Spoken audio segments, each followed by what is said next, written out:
Adjustment तो दिल्ली फरीदाबाद वालों से सीखना चाहिए ना, कैसे जगह बना लेते हैं जहां पर भी जाते हैं।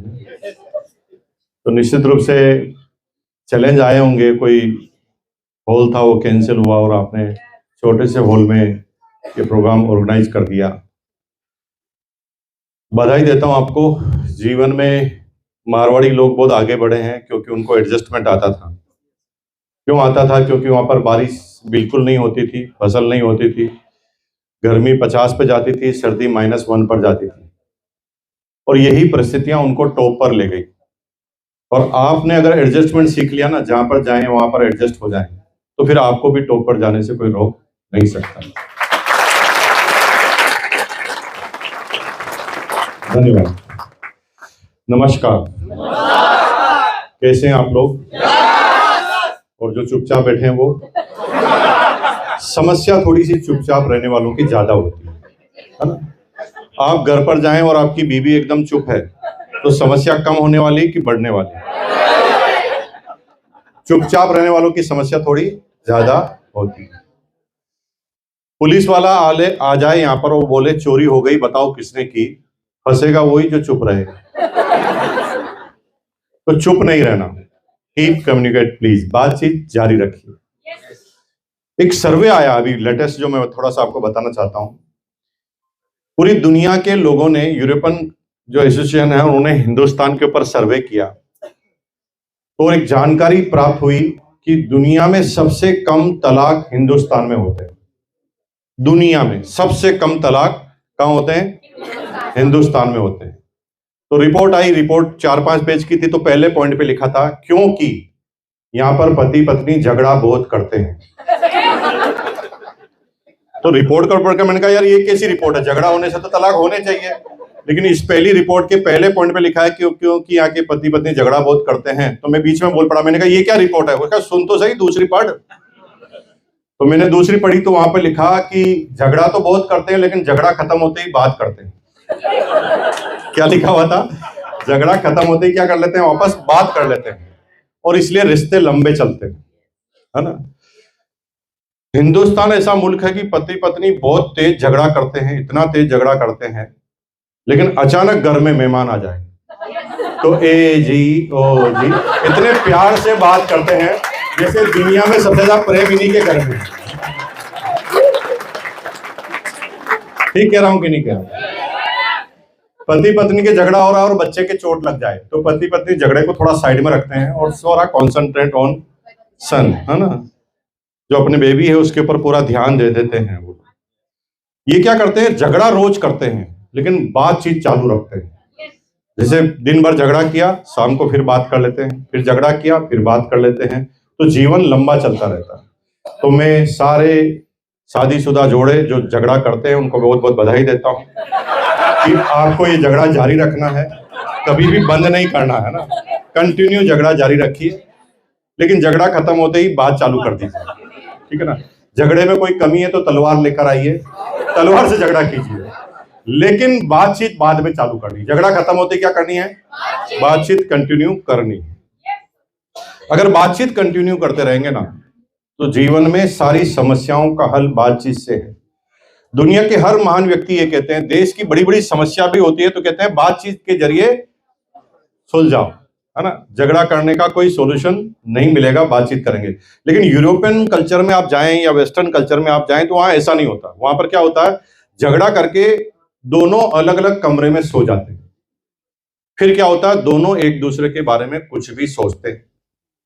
जब कुछ भी सोचते हैं तो सोचने की कोई सीमा नहीं होती, और जब सीमा नहीं होती तो झगड़ा फसाद का रूप ले लेता है।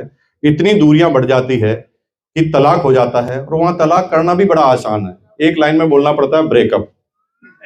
दोनों समझ जाते हैं कि दोनों को अलग अलग रहना है। इसलिए बातचीत जारी रखेंगे। मैं आपसे पूछूंगा तो जवाब देंगे। कैसे हैं आप लोग? अभी भी कुछ लोग नहीं बोल रहे।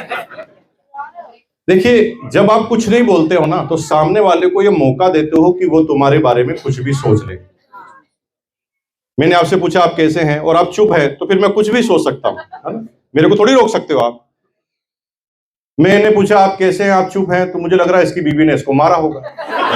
मेरे को थोड़ी रोक सकते हो आप, मैं कुछ भी सोच सकता हूँ, लेकिन ये मैं कब सोचता हूँ जब तुम चुप रहते हो। अगर जवाब दोगे तो फिर कुछ भी सोचूंगा नहीं। कैसे हैं आप लोग? राइट, बहुत बहुत धन्यवाद। मेरा नाम मुकेश कोठारी है और मैं भीलवाड़ा से आया हूँ। राजस्थान की एक छोटी सी सिटी है, टेक्सटाइल सिटी के नाम से जानते हैं। 1973 में मेरा जन्म भीलवाड़ा में हुआ। मेरी पूरी एजुकेशन भीलवाड़ा की थी। आई एम सिंपली बीकॉम, ज़्यादा पढ़ा लिखा नहीं हूँ। यहाँ पर कई लोग होंगे जो मेरे से ज़्यादा पढ़े लिखे होंगे। मैं प्रणाम करता हूँ उनको और जिंदगी भर कोशिश करूंगा कि मैं आपसे सीखूं। लेकिन मुझे यहाँ पर बुलाया गया सिखाने के लिए, क्योंकि हर व्यक्ति गुरु है। तुम भी गुरु, मैं भी गुरु, हो जाते हैं शुरू। फिर कौन रोक सकता है? जब गुरु तुम भी हो, हम भी हैं, फिर कोई रोक नहीं सकता। प्रॉब्लम तब आती है जब एक व्यक्ति अपने आप को गुरु मान लेता है, सबको चेले समझ लेता है, वहीं पर समस्या चालू हो जाती है। आरसीएम के बारे में हम ज्यादा जानते हैं तो आरसीएम के गुरु हम हैं। जीवन के बारे में आप ज्यादा जानते हैं तो जीवन के गुरु आप हैं। और गुरु कभी एक बनाना ही नहीं चाहिए। गुरु एक बनाओगे तो गुरु की अच्छाइयों के साथ बुराइयां भी हमारे अंदर आएगी। तो गुरु कभी एक नहीं बनाना। गुरु किसको बनाना? सबको गुरु बनाना, सबको। जो भी सामने आ जाए गुरु बनाना है और फिल्टर लगाना है दिमाग पर, और बार बार सोचना है कि मुझे इससे क्या सीखना है। जो सीखना है वही सीखूंगा, जो नहीं सीखना है वो नहीं सीखूंगा। तो मेरी अपलाइन ने हमेशा कहा है कि सीखना चाहो तो नाली में पड़ा हुआ शराबी भी सिखा देता है, इतनी नहीं पीनी चाहिए। तो हम तो शराबी को भी सैल्यूट करते हैं। मैंने कहा भाई यार डेमो पहले करके बता दिया तूने, नहीं तो मेरी हालत खराब हो जाती है। तो शराबी भी गुरु बन सकता है, बच्चा भी गुरु बन सकता है। परिस्थिति के हिसाब से हर व्यक्ति गुरु होता है। बस फर्क इतना है कि जैसे आप आईएएस अफसर हैं और आपको रोटी बनाना सीखना है तो हमारी बहन से ही सीखना पड़ेगा, वहां पर गुरु वो है। जीवन में दूसरी जगह गुरु आप हो सकते हैं। सभी गुरु मानिए और सभी अपने आप को स्टूडेंट मानिए, समस्या ही खत्म। ठीक है जी? तो आप भी गुरु, हम भी गुरु, तो हो जाए शुरू। फिर कोई दिक्कत नहीं। अब कोई ईगो तो नहीं रहा ना आपका, यार ये मुकेश कोठारी मुझे क्या सिखाएगा? नहीं सिखा सकता भाई, मुझे अच्छी तरह पता है, तुम भी तो गुरु हो। थोड़ा बहुत मैं जानता हूँ, थोड़ा बहुत तुम जानते हो। नैया पार लगा देंगे ना, जब आगे आगे चलते जाएंगे नैया पार हो जाएगी। तो 1973 में जन्म के बाद अपनी इंटर एजुकेशन लेने के बाद एक प्राइवेट नौकरी से मैंने अपना इकोनॉमिकल करियर चालू किया था और मेरी पहली सैलरी थी 750 रुपए, 750 रुपीज ओनली। 750 रुपए की नौकरी मुझे क्यों करनी पड़ी? क्योंकि पिताजी करोड़पति थे। यस,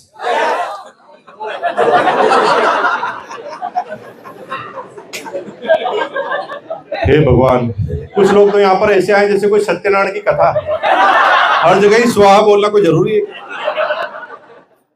एक जगह बिना सोचे समझे स्वाहा बोले थे, फंस गए ना। वो फेरे में बैठे थे ना, तो पंडित पता नहीं क्या गुड़ स्वाहा, तो लाइन तो सुन ही नहीं रहे, स्वाहा ही कर रहे, फंस गए। वो बिल्कुल क्लियर कट कह रहे थे भैया आप रोने वाले हो, तुमने कहा स्वाहा। रो फिर, इसलिए सोचो समझो यार। ऐसा एक बार क्या हुआ, मैं कहीं सेमिनार ले रहा था यूपी में, वहां के लोग इतने एक्साइटेड थे कि हर बात पे यस ही कर रहे थे। तो मैंने एक वीडियोग्राफर को बुलाया, मैंने कहा भाई मैं इनसे यस कराऊंगा, तुम वीडियोग्राफी कर लेना। तो सबको मैंने जोश में भर दिया और फिर मैंने कहा तो फिर आज से आपकी प्रॉपर्टी मेरी। फिर क्या वीडियोग्राफी बना दी मैंने, और फिर कोर्ट तक घसीटा उनको कि इतने सारे लोगों के सामने बोला। तो भाई सोच समझ के यस नो बोलना, ऐसे कोई जरूरी थोड़ी हर चीज पे यस करना। सोचो, दिमाग लगाओ, क्या बोल रहे हैं उसके आधार पर यस और नो करो। थोड़ा लेट कर दो, क्या फर्क पड़ता है? तो परिवार का मेरा इकोनॉमिकल बैकग्राउंड ज्यादा अच्छा नहीं था। मैं जब 9 साल का था तब मेरे पिताजी रिटायर्ड हो गए थे, डिफेंस के अंदर थे वो। फिटनेस साथ नहीं देती थी, वक्त से पहले उन्हें कंपल्सरी रिटायरमेंट लेना पड़ा। मेरी एकदम छोटी सी क्यूट सी फैमिली थी, माँ बाप और आधा दर्जन बच्चे। हंस रहे हो यार? आप हंसने की क्या मतलब, हर बात में क्यों हंसते हो आप? अच्छा ओके, अच्छा मैंने क्यूट बोला इसलिए छोटी फैमिली। ओके, अब जाके समझ में आ रहा। छोटी फैमिली इसलिए बोला क्योंकि आज के जमाने के हिसाब से नहीं बोला। आज के जमाने में एक दो का हिसाब है। हिंदुस्तान के लोग अब तो जागे हैं कि बच्चे कम पैदा करें। उससे पहले आजादी के बाद हमारे बुजुर्ग लोगों ने इतना गजब का काम किया कि साला बच्चे पैदा करने के अलावा कोई काम ही नहीं किया। और मजे की बात है, साला चाइना को पीछे कर दिया पूरा का पूरा, इतने बच्चे पैदा हो गए। तो आज के अभी तो अपन एक दो की बात करते हैं, लेकिन आज के 50, 60, 70 साल पहले ऐसे कोई गिन कर पैदा नहीं करता। हमारे पूरे मोहल्ले में सबसे छोटी फैमिली मेरी थी, पूरे मोहल्ले में सबसे छोटी। हमारे पड़ोस में लोढ़ा साहब थे, उनके 11 बच्चे। पूरी क्रिकेट की टीम घर पर ही थी, एम्पायर भी घर पर ही, है ना। तो उस समय सबसे छोटी फैमिली पूरी, आई थिंक पूरे मोहल्ले में हमारी ही थी। माँ बाप संघर्ष कर रहे थे, उनके जीवन के पर्सनल सपने खत्म हो गए थे। बस वो किसी तरह चाहते थे, 250 रुपए पेंशन आती थी, माँ अचार पापड़ चटनी बनाकर घरों घरों में बेचा करती थी, और वो सपना था कि किसी तरह सारे बच्चे पढ़ लिख जाए, और उनका फोकस था मेरे ऊपर। मैं सबसे छोटा था, तो वो सोचते थे कि अंतिम जिम्मेदारी भी पूरी हो जाए, तो वो मेरे ऊपर ज्यादा एकाग्र होते थे। लेकिन पढ़ने लिखने में मेरी रुचि नहीं थी, बिल्कुल भी रुचि नहीं थी। फिर मैं बीकॉम हुआ, फिर मैंने नौकरी की, फिर मैं बिजनेस में आया, फिर आरसीएम बिजनेस में आया। आरसीएम में आने के बाद 23 साल मुझे बीत गए। 23 साल में हर कुछ जो जीवन में सोचा था वो सब कुछ किया। ये सारा क्या क्या मुझे मिला, मैंने अपने जीवन में क्या क्या किया, लेकिन ये किया कैसे, लेकिन किया क्यों, ये सारी बातें मैं अब आपके सामने बताने वाला हूं। और ये भी बता के जाऊंगा करना क्या है, आप लोगों को करना क्या है। हम लोग लकीर के फकीर होते हैं, जो करना हो तो छोड़ देते हैं, केवल ऊपर ऊपर से डेकोरम कर लेते हैं। अंदर की चीजें आना जरूरी है, और सारी बात करेंगे। लेकिन मैं अपनी बात करने से पहले मेरी डॉटर से आपको मिलाना चाहता हूं। मेरी डॉटर जिसका नाम है अंजलि कोठारी,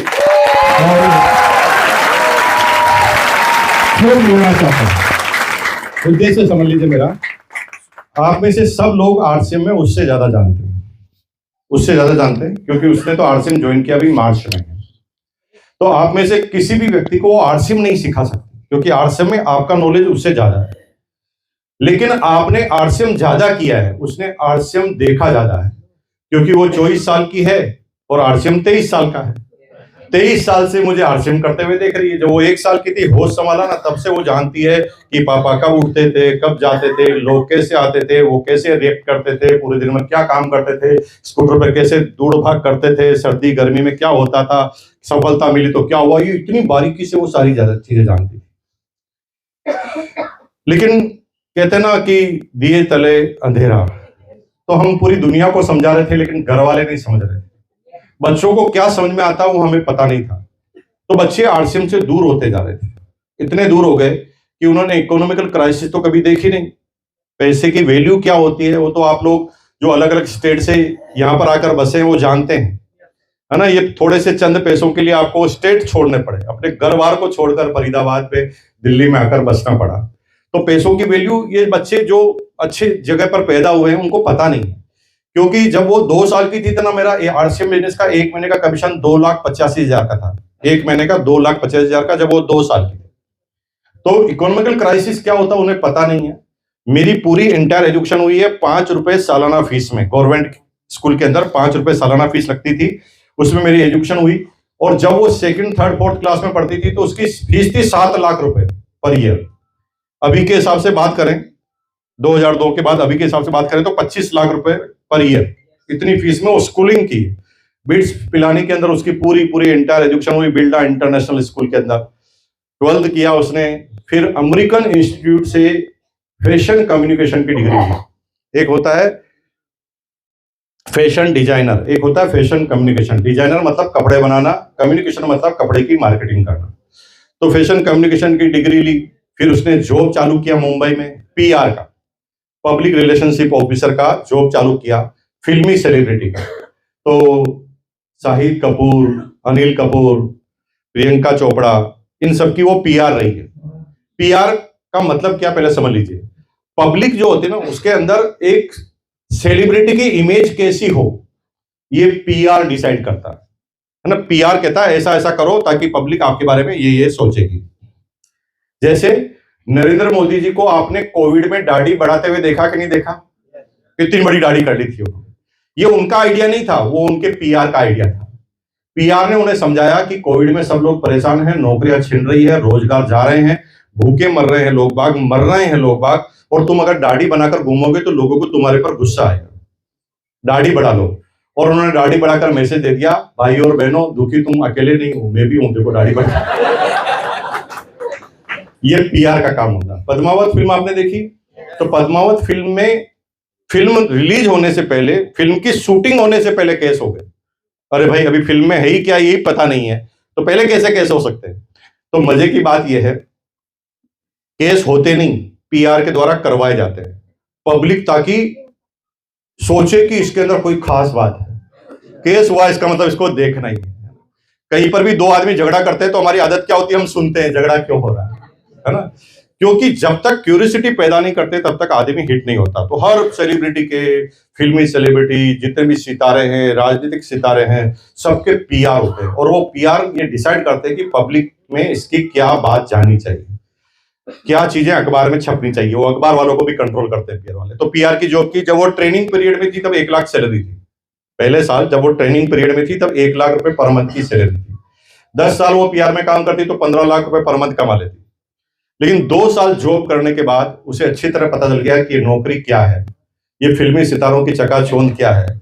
और 2 साल नौकरी करने के बाद वो आरसीएम बिजनेस में आई। अभी फुल टाइम आरसीएम बिजनेस के अंदर है। और वो क्यों आई? इतनी बड़ी जॉब छोड़कर, सब कुछ उसके पास था, है ना, सारा इंफ्रास्ट्रक्चर उसके पास था, फिर उसे क्या जज गई, वो क्या सोचकर इसमें आई।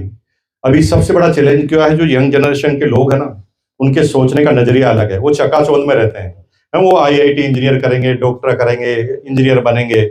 उनको पता नहीं कि कितने बड़े पापड़ बेलने पड़ने सकते हैं आपको वहां पर जाने के बाद। और जितनी भी जगह पर आप पढ़े लिखे करके आगे पहुंचेंगे ना, वहां पर आपको कहीं ना कहीं किसी न किसी के बॉस के नीचे ही काम करना पड़ेगा। आप आजादी की जिंदगी नहीं जी सकते। लेकिन उसे 2 साल में यह महसूस हुआ। आइए हम जानते हैं उसी की जवानी। मैंने आपको जैसा बताया कि मेरी पढ़ाई लिखाई में रुचि नहीं हुआ करती, तो रुचि किसमें हुआ करती थी? मेरी एज में सारे बच्चों की रुचि gilli danda, cricket, volleyball, football में हुआ करती थी। और मेरी रुचि थी पैसे कमाने। और कौन सी क्लास में? 6ठी क्लास में। अब 6ठी क्लास में मुझे पैसे गिनना भी नहीं आता था, लेकिन पैसों में रुचि क्यों थी? क्योंकि माँ बाप के अंदर जब भी झगड़ा होता था तो उसकी वजह पैसा होती। मतलब पिताजी माताजी झगड़ा क्या करते थे, तुमने बजट बिगाड़ दिया, पैसे कम पड़ गए, अब ये पैसे कहां से आएंगे? पैसे पैसे पैसे पैसे। तो मैं 6ठी क्लास में सोच रहा था, यार ये मुकेश कोठारी पैसा कमाना है, खूब सारा पैसा कमाना है। मेरे किसी भी सर्कल में एक भी बच्चा जब इस बारे में नहीं सोच रहा था, तब मैं पैसों के बारे में सोच रहा था। और 6ठी क्लास में मैंने सोच लिया कि पैसे कमाने हैं। तो पैसे कमाने के 2 तरीके मुझे पता लगे दुनिया के द्वारा, कि या तो नौकरी कर लो या बिजनेस कर लो। तो मेरे पास 2 निर्णय है, नौकरी करना है कि बिजनेस करना है। तो फिर मोहल्ले का सर्वे किया, तो मुझे क्या पता लगा कि जो भी नौकरी करते थे उनके पास साइकिल थी और जो बिजनेस करते थे उनके पास स्कूटर था। तो एक छोटे बच्चे के लिए ये काफी है। मैंने सोच लिया बचपन में ही कि करूंगा तो बिजनेस ही, करूंगा तो बिजनेस ही। अब बिजनेस करना है तो किस चीज का करना है? 90% लोग इसलिए नाकामयाब नहीं होते कि उनके अंदर दिमाग की कमी है। दिमाग की वजह से नाकामयाब नहीं होते, नाकामयाब होते हैं गलत चयन से। गलत चयन से। अपने समय, स्थान और परिस्थिति के हिसाब से आपको बिजनेस का चयन करना पड़ता है। लेकिन हम लोगों की चकाचौंध में बिजनेस का चयन करते हैं। जो हमारा कल्चर का काम नहीं है उसमें भी हम उसको चयन कर लेते हैं। मैं एग्जांपल देता हूं, क्लियर हो जाएगा। सन 2000 में मुकेश कोठारी और मेरे दोस्त दोनों ने डायरेक्ट सेलिंग कंपनी ज्वाइन की। मेरा दोस्त था, उसने भी डायरेक्ट सेलिंग कंपनी ज्वाइन की, मैंने भी ज्वाइन की। उसने एक कंपनी का चयन कैसे किया जो दुनिया की सबसे बड़ी कंपनी थी, जो दुनिया के 80 देशों में काम कर रही थी, 70,000 करोड़ जिसका टर्नओवर था, उस कंपनी को उसने ज्वाइन कर लिया। वो कंपनी बाहर की थी, अमेरिकन कंपनी थी। उसका टूथपेस्ट ही 400 रुपए का आता था। 400 रुपए का टूथपेस्ट आता था। तो उसने प्रोडक्ट पर ध्यान नहीं दिया, अपनी परिस्थिति, अपने समय, अपने स्थान, अपने दोस्तों पे ध्यान नहीं दिया, अपना सर्कल क्या उस पर ध्यान नहीं दिया। उसने कहा मैं दुनिया की सबसे बड़ी कंपनी करूंगा। और हुआ ये कि वो शुरू में 2-4 बार तो जबरदस्ती किसी को टूथपेस्ट देकर आ गया, लेकिन उसके बाद उसके कोई ग्राहक ही नहीं बने, क्योंकि पूरे मोहल्ले में एक भी आदमी ऐसा नहीं था जो 400 रुपए का टूथपेस्ट खरीद ले। क्योंकि पूरे मोहल्ले में 400 रुपए पर डे सैलरी वाला आदमी नहीं था, और ये टूथपेस्ट 400 का बेच रहा था। तो उसकी परिस्थिति, उसके सर्कल ने उसे नाकामयाब कर दिया। और मैंने बिजनेस चालू किया, एक ऐसी कंपनी जिसके पास कोई अनुभव नहीं था, लेकिन वो एक ऐसे बेसिक प्रोडक्ट को लेकर आई मार्केट में जिसको कपड़ा कहते थे, और कपड़ा हर व्यक्ति पहनता था, और एक रीजनेबल प्राइस में लेकर आई थी। और मेरा बिजनेस तेज गति से चलने लगा, क्योंकि मेरे सर्कल के सारे लोग कपड़ा पहनते थे। और आपके तो मैंने एक ऐसा बिजनेस का चयन किया जो सब लोग करते थे और करना मजबूरी था। मेरा बिजनेस चल पड़ा। मेरे भाई, चयन आपको करना पड़ेगा, आपकी परिस्थिति, आपके समय के हिसाब से। तो बिजनेस क्या करूं? मैं अपने परम मित्र के पास गया और मैंने उससे पूछा, परम मित्र कौन है? पहले इसे समझ लीजिए। परम मित्र होता है हमारा अपना दिमाग,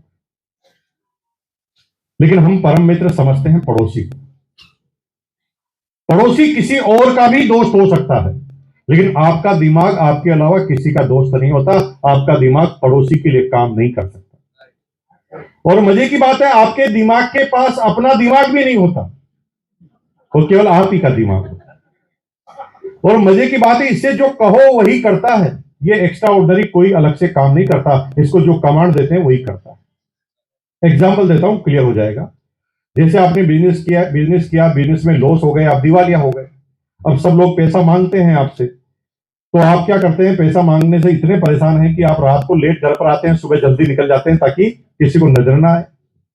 एक दिन आप रात को 1 बजे आकर सोए, नींद इतनी तेज लगी कि सुबह 7 बजे खुली, जाना 5 बजे था, लेकिन नींद 7 बजे खुली घंटे की आवाज से, टिंग टोंग।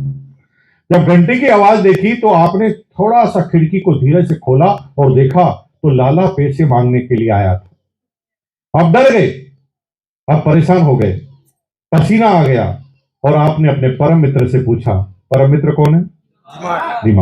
दिमाग से पूछा, अरे लाला पैसे मांगने आ गया, कैसे बचूं? पूछा आपने, कैसे बचूं? अब इसका कोई दिमाग नहीं है कि ये फिर रिसर्च करेगा। आपने जो पूछा उसका तुरंत जवाब देगा, कैसे बचूं? तो इसने कहा भाग जा। आप जो पूछोगे वही तो जवाब देगा। आपने कहा कैसे बचूं? उसने कहा भाग जा।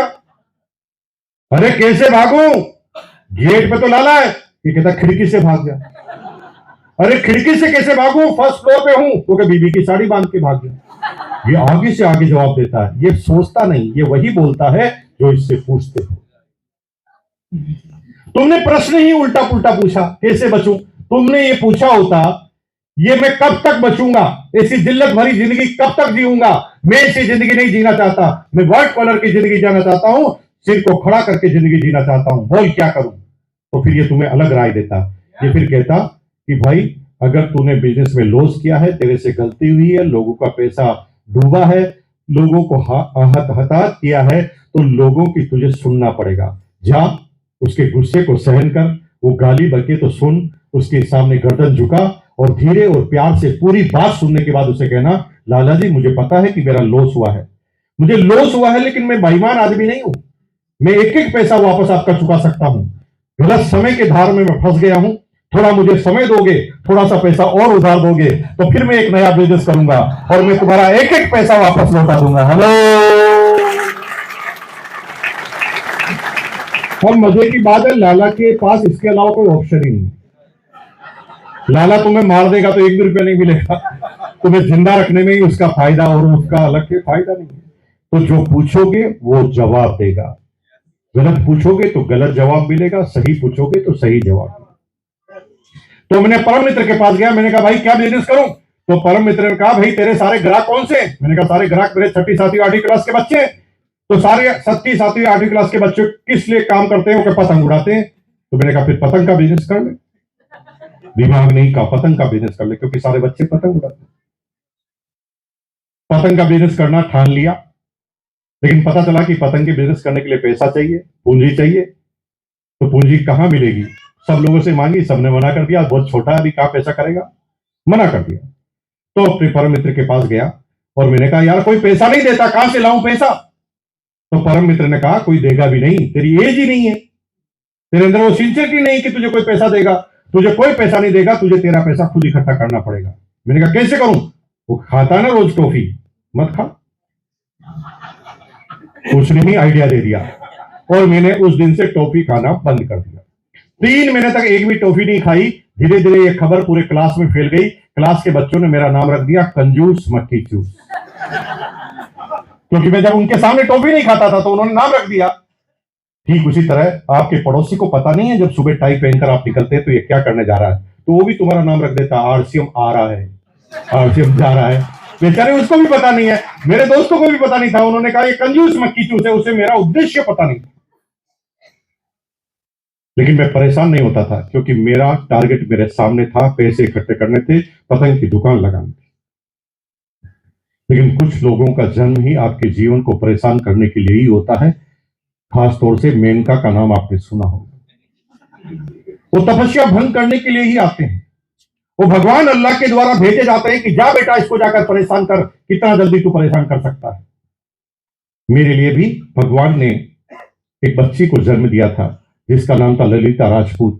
वो मेरी क्लासमेट हुआ करती थी। उसको पता चल गया कि मैं टॉफी नहीं खाता हूं तो उसको मुझे चिढ़ाने में बहुत मजा आता था। वो अपने ज्योमेट्री बॉक्स में हमेशा एक लॉलीपॉप रखा करती थी, अपने ज्योमेट्री बॉक्स में हमेशा एक लॉलीपॉप रखा करती थी। जुई में उसके सामने जाता था और रेपर खोलकर मेरे सामने चाटती थी, और मेरे जाते ही रेपर लगाकर वापस ज्योमेट्री बॉक्स में रख देती थी। मेरे लिए 1 महीना चलाती थी। उसके जीवन में और कोई टारगेट ही नहीं था, मैं बस इसको परेशान करना। आपके जीवन में भी ऐसे ही कई चंपालाल आएंगे जो आपको परेशान करेंगे, है? चिंता मत करना, सबके साथ हो। गुस्सा आता है जब कोई आदमी ज्यादा बहसबाजी करता है। जब ललिता राजपूत मुझे चिढ़ाती थी तो भगवान कसम इतना गुस्सा आता था कि ललिता की बच्ची को बताऊं कि मेरे पास कितने पैसे हैं, साले तेरे से ज्यादा पैसे मेरे पास है और तेरे से बड़ी टॉफी खा मैं सकता हूं। और मैं टॉफी लेने के लिए जाता था, तभी अचानक मेरा टारगेट मुझे याद आता था। मैंने कहा यार मैं किस जगह फंस गया हूं, ललिता से मुझे कौन सी सगाई करनी है, हट, मुझे क्या लेना देना इससे। मैं अपने टारगेट पर अड़िग हो जाता। समझाना चाहता हूं, जीवन में टारगेट रहेगा तो भटकोगे नहीं, और टारगेट नहीं रहेगा तो कोई भी आदमी आपको टारगेट बना लेगा। अभी कल हम पीलीभीत से आ रहे थे तो रास्ते में बस में आ रहे थे क्योंकि हमारी ट्रेन 10 घंटा लेट हो गई। तो बस में आ रहे थे, वोल्वो बस के अंदर हमने क्या देखा कि कई जगह रोड का काम चल रहा था। रोड के पास जेसीबी मशीन गड्ढा खोद रही थी। जेसीबी मशीन गड्ढा खोद रही थी तो 100 आदमी केवल गड्ढे को खोदते हुए देख रहे थे। जेसीबी मशीन अंदर जाती वो पूरी गर्दन को अंदर ले जाती, जेसीबी मशीन बाहर आती वो पूरी गर्दन को बाहर लाती, और 100 आदमी ऐसा कर रहे थे। पता क्यों? क्योंकि वो जीवन में कोई टारगेट लेके निकले ही नहीं थे। तो जेसीबी मशीन ने टारगेट बना दिया। मैं नहीं रुका, मेरी बस वाला नहीं रुका क्योंकि उसे दिल्ली आना था। जिसको ऑफिस जाना था वो नहीं रुका, जिसको स्कूल जाना था वो नहीं रुका। रुका वही जिसके पास कोई काम नहीं था। काम नहीं रहेगा तो कोई भी भटका देगा तुम्हें। मैंने 1 रुपया 60 पैसा इकट्ठा कर दिया 1 साल में, क्योंकि सप्ताह में एक बार 5 पैसे 7 पैसे मिला करते थे। 1 रुपया 60 पैसा 1 साल लग गया। होलसेलर के पास गया पतंग लेने के लिए, तो होलसेलर ने कहा इतनी छोटी डील नहीं करते, मिनिमम 3 रुपए चाहिए। तो मैं अपने भाई के पास गया, मैंने कहा भाई तेरे पास भी 1 रुपया 60 पैसा इकट्ठा हो गया, तू मुझे दे दे। उसने मुझे दिया कि नहीं दिया ये प्रश्न है ही नहीं। उसने मुझे दिया कि नहीं दिया ये नहीं प्रश्न है, प्रश्न यह है कि उसने इकट्ठा क्यों किया। भाई मैंने तो पतंग की दुकान लगानी थी, उसको तो कुछ लगाना ही नहीं था, फिर उसने इकट्ठा क्यों किया। जीवन में संगत का असर होता है, जैसी संगत वैसी रंगत।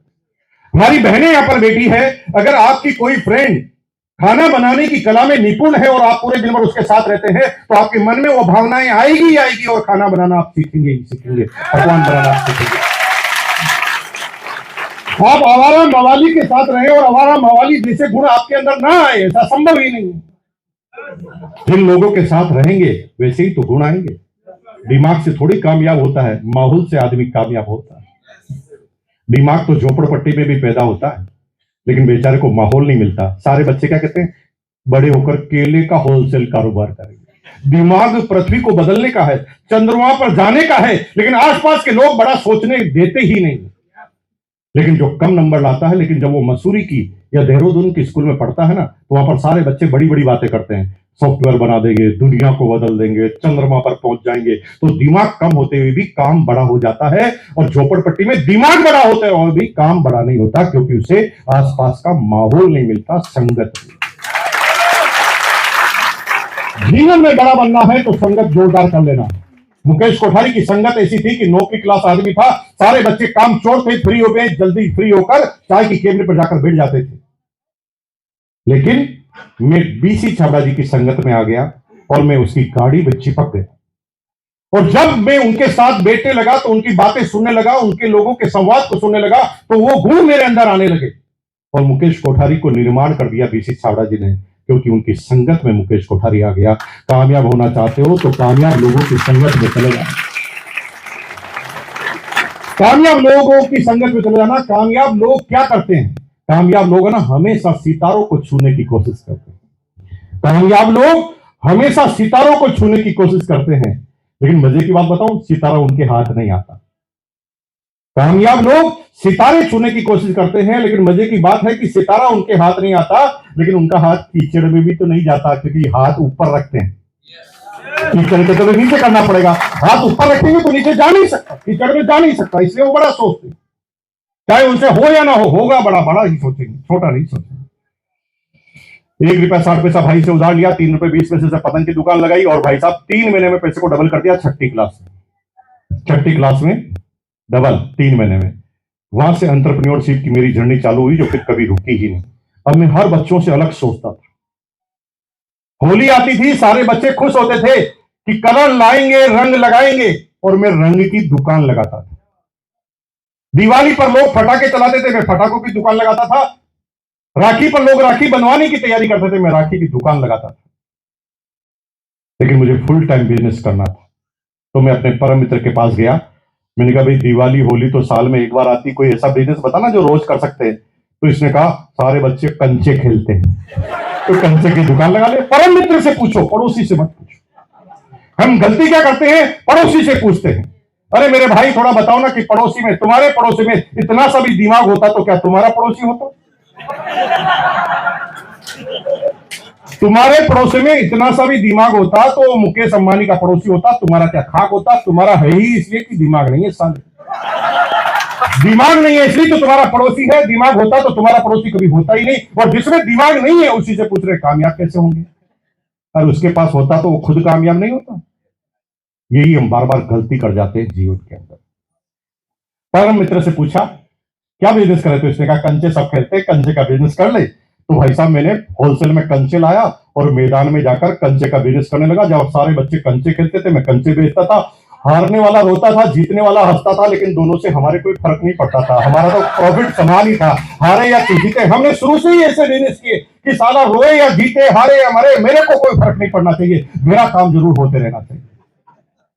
जब मैं 9वीं 10वीं क्लास में आया तो मेरे टीचर से ज्यादा इनकम मेरी थी। 9वीं 10वीं क्लास में मेरे टीचर से ज्यादा पैसे मैं कमाता था। लेकिन कभी कभी जीवन में अपॉर्चुनिटी मिलती है, उसे समझना पड़ता है। आज के 40 साल पहले फरीदाबाद में 200 रुपए स्क्वायर फीट में भी कोई जमीन खरीदने के लिए तैयार नहीं था। हेलो,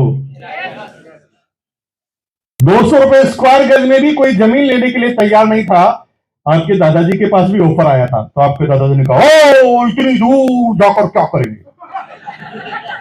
लेकिन कुछ लोग विजनरी थे। कुछ लोग क्या कर रहे थे, ये दिल्ली के पास है, दिल्ली हर साल 5% बढ़ रही है, 5% आगे बढ़ेगी तो आज ये फरीदाबाद दिल्ली के अंदर आ जाएगा, और जब दिल्ली के अंदर आ जाएगा तो यहाँ की रेट 1000 गुना बढ़ जाएगी।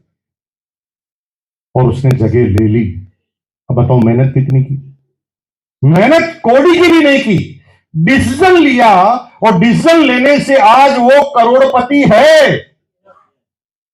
मेहनत करने की वजह से करोड़पति नहीं है, निर्णय लेने की दूरदर्शी सोच। कल क्या होने वाला है उसको आज समझ लेना, और जो वक्त को पहले समझ लेते हैं वही दुनिया के किसी भी क्षेत्र के टॉपर होते हैं।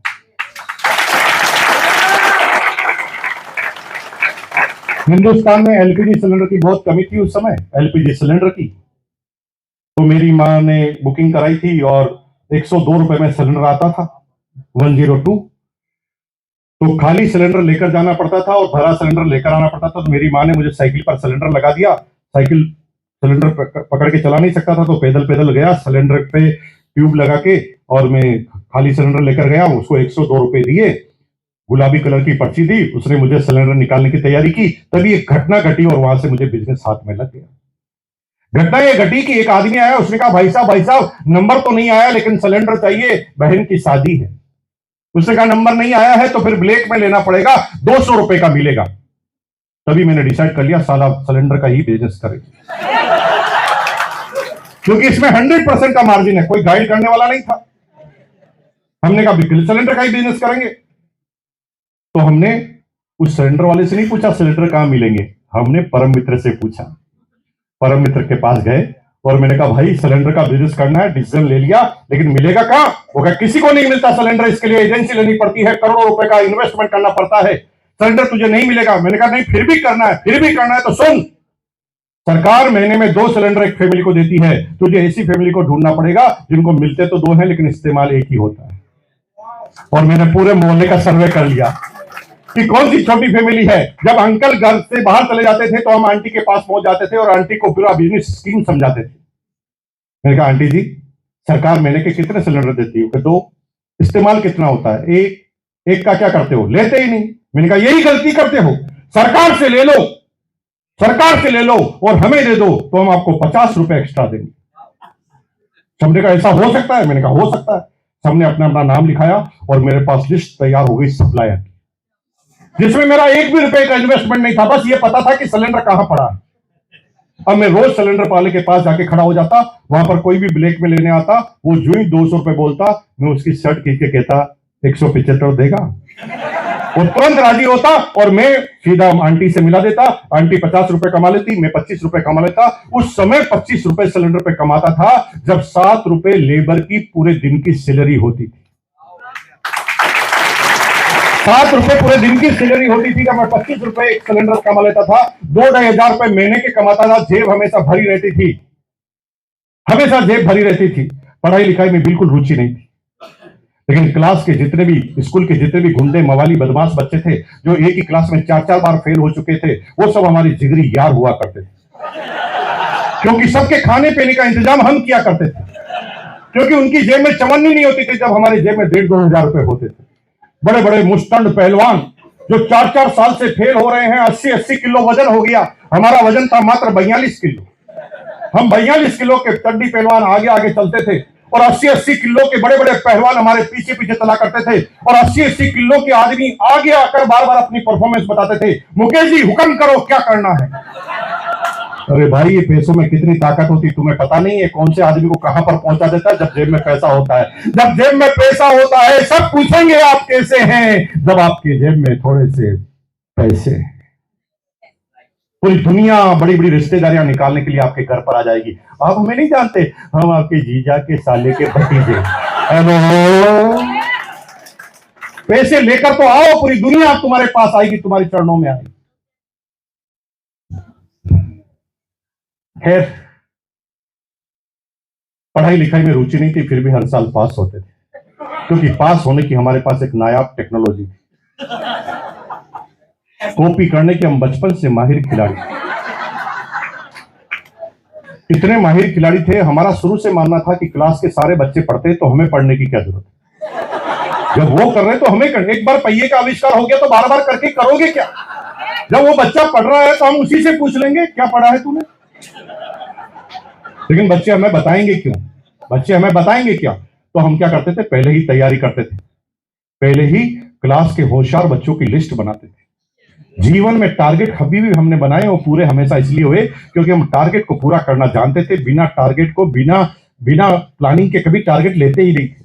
सारे बच्चे जब पढ़ते थे तो हम लिस्ट बनाते थे कि कौन कौन पढ़ते हैं और होशियार बच्चों की लिस्ट बनाते थे। अब होशियार बच्चे हमें तो बताएंगे नहीं, तो हम सारे पहलवानों से दोस्ती क्यों किए थे? सारे पहलवानों को हम उनके घर पर ले जाते और उनको परिचय देते। ये है मोहन, इसने पिछले साल किसी का जबड़ा तोड़ा था। ये है सोहन, इसने टांगे तोड़ी हुई थी। और फिर उसको कहते थे भैया डरो मत, आपको मारने थोड़ी आए हैं, हमें पता है आप तो हमारी एग्जाम में मदद करोगे। वो कहा मदद करेंगे, सारा एग्जाम ही नहीं देंगे, फिर तेरे को दिलाएंगे। तो मदद की बात कर रहा, टांग कौन तोड़ाएगा? और मजे की बात है, एग्जाम होता था तो जिससे हम कॉपी करते थे उससे भी ज्यादा नंबर हमारे आते थे। अब कुछ लोग कह रहे हैं भाई साहब पढ़े लिखे लोगों को मिर्ची लग गई। वो कहते यार भाई साहब इतना तो मत फेंको यार, कि ठीक है, मान लिया मुकेश कोठारी होगा, कमाया होगा, तेरे को सब सम्मान कर रहा होगा, लेकिन फेंकने की तो हद कर यार भाई। ऐसा कैसे संभव है कि जिससे कॉपी करेगा उससे तेरे नंबर ज्यादा आएंगे? अरे भाई, यही गलती तुम बार बार कर रहे हो, यही गलती तुम्हारे दादाजी ने की थी। तुम्हारे दादाजी के पास एक आदमी आया था, उसने कहा लंदन में मैच होगा, फरीदाबाद में दिखाऊंगा, तो तुम्हारे दादाजी भी हंस पड़े। पागल हो गया क्या? इतनी बड़ी क्या दूरबीन बनाएगा?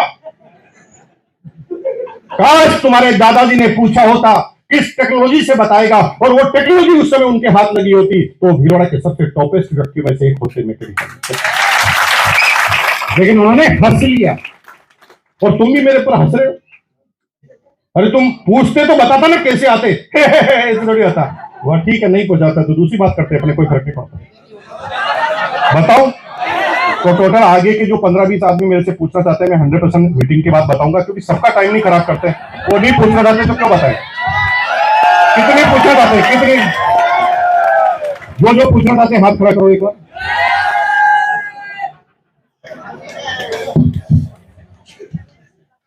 अगर मेरे को, मैं ऐसी बहुत सारी बातें करूंगा जो जीवन में आपने कभी सुनी नहीं, लेकिन मुझे रिक्वेस्ट करनी पड़ेगी। मैं रिक्वेस्ट का हुक्म, अगर मुझे डराओगे ए बता, तो किसी के पिताजी से नहीं डरता। मेरे क्या लेना देना भाई आपसे? आप नहीं सुनना चाहते तो हम चले जाएंगे। हाँ, रिक्वेस्ट करोगे तो बताऊंगा। रिक्वेस्ट करने का तरीका मैं बता देता हूँ। सब लोग अपने हाथ को एक बार ऐसा करो, ऐसा करना है सबको। ये सीधा नहीं रखना, सीधा रखने से भिखारी की फील आती है। थोड़ा सा यूं यूं है ना, और थोड़ा सा मेरे साथ बोलना है, बताओ बताओ। गर्दन नहीं हिल रहा, गर्दन नहीं हिल रहा तो ऐसे बोल रहा है अल्लाह के नाम पे दे दे। गर्दन गर्दन ऐसे करो। अरे बताओ बताओ बताओ मेरे भाई, बताओ बताओ। आपने कहा तो फिर बता दो। ज्यादा नंबर क्यों आते थे? क्योंकि हम टारगेट को डिवाइड करना जानते थे। तुम केवल सपने देखते हो, इस महीने रॉयल्टी पे जाऊंगा, सपना देख लिया, अब 30 दिन तो कुछ नहीं कर रहे, फिर लास्ट दिन जाग रहे, मेरा टारगेट क्यों नहीं पूरा हो रहा? अरे भाई, 30 दिन का टारगेट था तो 30 दिन में रोज का टारगेट बनाना चाहिए। रोज में 8 घंटे अगर वर्किंग है तो 1 घंटे का टारगेट बनाना चाहिए। 1 घंटे में रोज क्या क्या करना है ये तुम्हें पता होना चाहिए, तब टारगेट पूरे होते हैं ना। तुम क्या करते हो? सीधा सपना देख लेते हो, फिर टारगेट होता नहीं, लास्ट दिन में आप धाधू उल्टे पुल्टे काम कर देते हो। हम नहीं करते थे ऐसा। हम क्या करते थे? कौन कौन होशियार बच्चे की लिस्ट बनाते थे, कौन कौन किस सब्जेक्ट में होशियार है उसकी लिस्ट भी बनाते थे, और कौन कौन किस चैप्टर में होशियार है उसकी लिस्ट भी बनाते थे। मैथमेटिक्स का एग्जाम आता था तो हम पहले क्लियर कर लेते थे। ट्रिग्नोमेट्री का प्रश्न पूछेंगे तो इसी से पूछेंगे, ट्रिग्नोमेट्री में ये होशियार है, परसेंटेज में ये होशियार है, प्रॉफिट एंड लॉस में ये होशियार है। और एग्जाम आता तो उनसे भी ज्यादा नंबर हमारे क्यों आते? क्योंकि ये सारे बच्चे अपने दिमाग से पास होते, हम सबके दिमाग से पास।